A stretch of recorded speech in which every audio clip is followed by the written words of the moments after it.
What's going on, everybody? Quarth here. Welcome back to another video. So, a while ago, Deltarune Chapter 5 was released to the public by Tobias Cooking Fox. And, of course, I decided to stream both of my views on it. And I have to say this.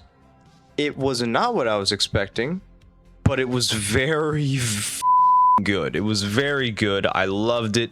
Loved every minute of it. And so today I figured I would just give you guys my honest view on Deltarune Chapter 5. From the music to the actual design and then to the story of the game. All combined in 3 separate sections in this video. So that way, if you guys don't have any access to play it, you could just learn from me. Now, of course, this video is going to have a major spoiler warning for Deltarune Chapter 5. If you have Deltarune on any device, I highly recommend playing this chapter. It is so good. Or, if you don't, you can watch my playthroughs on my live streams right here and here. Feel free to do whatever you want to do. But I highly recommend you play Deltarune Chapter 5 before watching this video.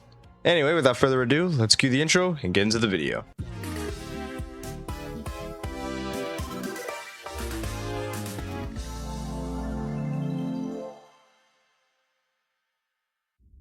I'm going to put gameplay up for the whole video, so again, this is a huge spoiler warning for Deltarune Chapter 5. If you have Deltarune and you really want to play it, I highly recommend playing it blind and then coming back to this video. Please, remember, this is a spoiler warning. Okay, here we go. So first, I'm going to start off with the music of Deltarune Chapter 5. Oh my god. Toby was on pure drugs making the music for this chapter. I guarantee that's a fact. Because this chapter's music is so good. It is just unbelievable. It's beautiful. It's perfect in every way, shape, or form. I could never have imagined any other songs going perfectly with this soundtrack. And yes, there are multiple reused assets. For example, Asgore's theme shows up a couple times, and especially Flowey's theme shows up a lot more. Yeah, and you'll know why in a second. But honestly, my 2 favorite OSTs are Sunset of Seven Suns and Running Sky. Running Sky is by far my favorite one so far because it is so beautiful. And just this whole thing, this whole chapter's OST music is just beautiful. I honestly highly think that this is the best chapter with the best OSTs. Even the Freedom Boss's music is pretty good, and it may cause me to become a Miku fan. I'm not even gonna lie, it may cause me to be a Vocaloid nerd. But that brings me to the next segment, the gameplay. The gameplay is astounding. It's very similar to the original 4 chapters we got, but it is still astounding as ever. All the bosses are funny, the characters are funny, all the flower variants are funny. They are amazing and they are written so well. My favorites are, they gotta be Aqua and Yellow. They're just so funny to be around.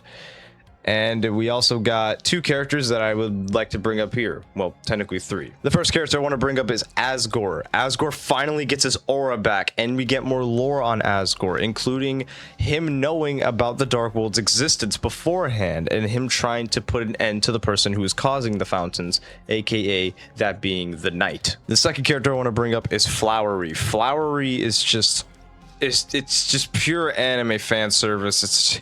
He's hilarious. He's annoying at the start, but he is hilarious near the end. It's just so funny. Even his boss fight is just super amazing. Also expect to see a lot of voice acting on my second channel. Probably should have brought that up at the start, but you know, whatever. Now the third character I want to bring up is Mad Mew Mew.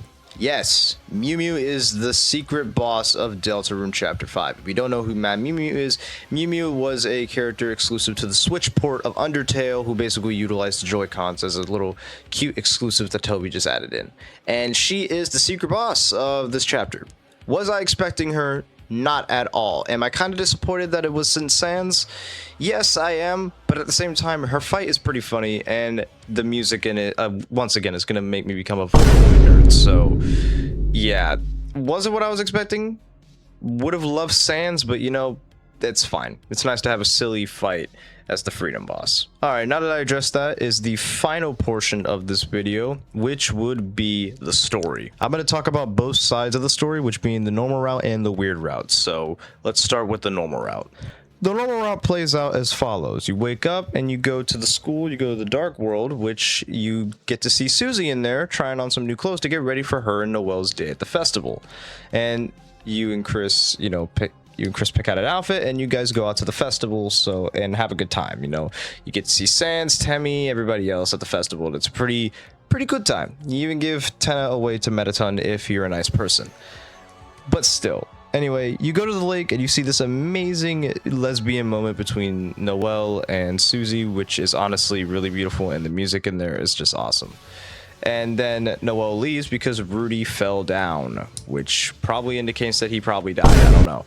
But Rudy fell down, so he leaves, and then Susie goes inside the Flower Kingdom to get some flowers, and Chris chucks you into the garbage can and then walks inside of Asgore's flower shop to create the Dark Fountain. And Susie, walking out before Chris created the Dark Fountain, realizes there's a Dark Fountain in there, and then they go in. And then they meet Flowery, an anime version of Flowey, who is Asgore's college roommate. Don't ask me, that's just what this chapter is. So then you continue on into the Dark Fountain. Ralsei gets his hat back, which just turns him black. So, Cracker Pass revoked. And then you basically just go through a rehash of Chapter 1, it seems like, until you get to the actual cliffs, which then Flowery puts Asgore in the castle, and boom, you have to go get him.